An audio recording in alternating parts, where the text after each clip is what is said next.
India versus England, यार ये test series है या कोई वायलेंट ओटीटी सीरीज। यार गिल, जडेजा, सिराज, कोच गौतम गंभीर, powered by Ben Stokes, team England की हरकतों ने मतलब इन सब ने मिलकर टोटल एंटरटेनमेंट का लेवल हाई कर रखा है। यार हमारे साथ फील्ड पे मिसबिहेव करते हैं, जडेजा और सुंदर की सेंचुरी से पहले हाथ मिलाने जबरदस्ती चले आते हैं स्टोक्सी हैं, पिच देखने के वास्ते प्रोफेशनल हमारे प्लेयर्स और हमारे कोच, बैटिंग कोच के साथ अनप्रोफेशनल बिहेवियर। आपको नहीं पता तो जान ले कि क्या हुआ पिछले दिनों। अरे पिच क्यूरेटर के साथ मतलब और कोई नहीं, गौतम की गंभीर लड़ाई और फाइट भी ऐसी कि मन कर रहा है कि इन लोगों पर भी एक आधा ऑपरेशन चला दे हैं। वैसे भी ये पुराना बदला तो बाकी है अंग्रेजों से। मामला क्या भया, फाइनल टेस्ट से पहले प्रैक्टिस के दिन हम लोग प्रैक्टिस कर रहे थे ओवल के मैदान में, पिच से थोड़ा सा दूर पे, और प्रैक्टिस करते हुए देखकर पिच क्यूरेटर का खोपड़ा गया। उसे पसंद नहीं आया कि कोच और प्लेयर्स पिच के पास थे उसके हिसाब से, तो हमारे बैटिंग कोच से वो बात करने लगा। इतने में गौतम गंभीर ने कहा, देखो तो जरा हो क्या रहा है। तो बात थोड़ी बिगड़ी और गंभीर के मुंह से, मुखमंडल से निकला होगा कुछ तो। क्यूरेटर ने कहा कि मैच रेफरी के पास जाऊं कंप्लेन करने के वास्ते। गंभीर ने तुरंत ही हमारे जो बैटिंग कोच थे सितांशु कोटक, इनको कह दिया क्यूरेटर से बात मत करो, इससे बात करने का कोई मतलब नहीं है। फिर क्यूरेटर बोला कि रेफरी के पास जाऊं कंप्लेन करूं या चुप हो जाओ। तो गौतम गंभीर से ऐसे तो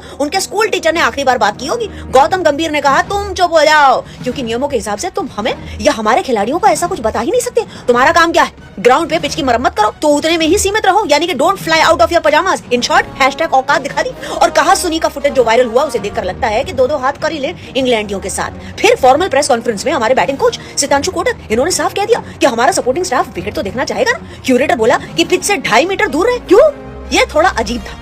इस ड्रामा के चलते जो मजा आ रहा है ना, और डबल मजे की बात यह है कि बेन स्टोक्स 5वीं टेस्ट से बाहर हो चुके हैं स्टोक्सी, और एक साथ 3 भूकंप तो ये है, झटके पे झटके। इंग्लैंड के स्टोक्स के अलावा जोफ्रा आर्चर और कार्स भी नहीं होंगे। तो हमारी टीम में भी अगर देखें बुमराह की कमी ये तो खलेगी, लेकिन हमारी बॉलिंग में आकाश, अर्श और कुल अपना डीप परफॉर्मेंस देने के लिए दिखाई पड़ सकते हैं। साथ ही इंजरी के कारण पंच को बैठा के ईशान किशन को बीसीसीआई वालों ने फोन तो किया, लेकिन किशन ने कहा कि मैं तो सर स्कूटी से गिर पड़ा, लेफ्ट एंकल पे इंजर्ड हूँ, स्टिचेस आने हैं। स्कूटी से गिरते हैं भाई, बड़े बड़े लोग स्कूटी से गिरते हैं। अरिजीत सिंह स्कूटी पे ही तो वोट देने गए थे और वायरल हो रखा था उनका फोटो और वीडियो। तो स्कूटी पे से आउच गिरते हुए ईशान किशन का सीसीटीवी फुटेज उनके घर के आसपास से किसी को मिले तो जरा वायरल करें, उस पर हम भी गेट वेल सून लिख देंगे। 5th टेस्ट पे आते हैं तो कुल जमा ये है कि ध्रुव जुरेल का बैकअप रहेंगे तमिलनाडु के विकेटकीपर एन जगदीशन। और 5th टेस्ट के लिए आपका एक्साइटमेंट जरूर से कमेंट करें। 5th टेस्ट में क्या हम बराबरी कर लेंगे? कमेंट करें। अगर वीडियो पसंद आया तो मेरी चैनल आरजे अर्चना जानी को सब्सक्राइब करें। जय हिंद, जय भारत।